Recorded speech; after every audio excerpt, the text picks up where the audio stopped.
अध्यक्ष महाशय, पूज्य गुरुजन वर्ग आणि ऐकू जमलेल्या माझ्या बालमित्रांनो, आज सावित्रीबाई फुले यांची जयंती. सावित्रीबाई फुले या भारताच्या पहिल्या महिला शिक्षिका होत्या.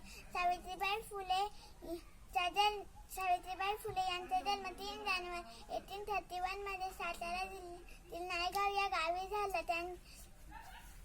त्यांच्या आईचे नाव लक्ष्मीबाई तर वडिलांचे नाव खंडोजी नेवसे पाटील असे होते. त्यांचा विवाह क्रांतीसूर्य महात्मा ज्योतिबा फुले यांच्याशी झाला. त्यावेळी त्या निरक्षर होत्या.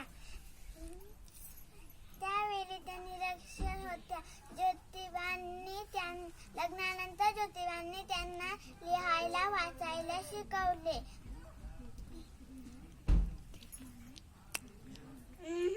त्यावेळी स्त्रियांनी शिकणे महापाप समजले जायचे, पण जिद्दी सावित्रीबाईंनी यास न जुमानता शिक्षण घेतले. जय हिंद, जय महाराष्ट्र.